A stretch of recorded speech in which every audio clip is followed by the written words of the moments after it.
Il y a 4 mois, oui, la France est en guerre, les hôpitaux sont débordés, les centres de réanimation débordent, c'est une catastrophe, on n'a plus de lits, c'est terrible, c'est la guerre. 4 mois plus tard, concrètement, qu'est-ce que vous avez fait? Est-ce que vous avez construit un seul hôpital? Rien. Est-ce que vous avez fait des tentes pour accueillir des malades supplémentaires? Que dalle. Est-ce que vous avez donné du matériel pour les centres de réanimation? Que dalle. Par contre, quand c'est la Coupe du Monde de foot, vous faites des stades en 15 jours, ça sort du sol comme des champignons.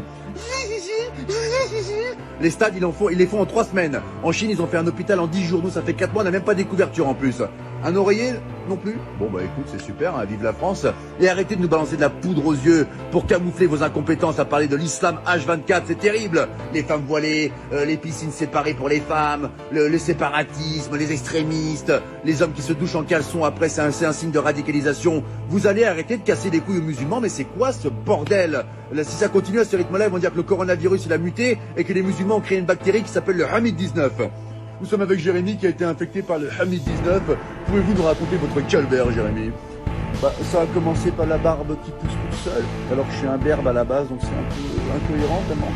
Et après, les premiers symptômes, j'ai pris des mots d'arabe en pleine nuit. Je me réveillais, Allahu Akbar. Et là, vraiment, c'était vraiment difficile. Et le point final, c'est que je mangeais avec maman. Elle m'avait préparé un cassoulet, c'est une bonne vivante, maman.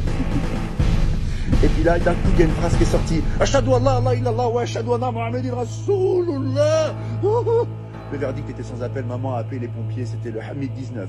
Mais aujourd'hui, ça va beaucoup mieux. Hein. Je vais à la chasse avec mon berger allemand et je fais de la pétanque avec papa. Voilà, c'était Jérémy qui a été infecté par le Hamid 19. Laissez les musulmans tranquilles, c'est insupportable. On a l'impression qu'il n'y a que eux qui existent dans le monde, vous les massacrez H24. Là, je m'adresse au peuple de France. Il faut qu'on défende nos frères musulmans, ce sont des Français à part entière comme nous. C'est comme si on laissait un gamin à l'école se faire tabasser par 10 personnes et qu'on réagissait pas. Il faut qu'on les défende, d'accord? Les médias se servent d'une minorité pour salir une majorité. Ils leur cassent les couilles. La plupart des musulmans, ils sont en France, ils sont sans problème, on les entend jamais. Ils veulent une vie tranquille comme vous, comme moi, comme nous tous. Laissez les musulmans tranquilles. Et là, c'est pas un rebeu, c'est pas un Renoir qui vous parle. C'est un blond aux yeux bleus qui vient de Bretagne et qui t'emmerde, espèce de facho de merde. Ah oui, attention, j'ai fait du crâne.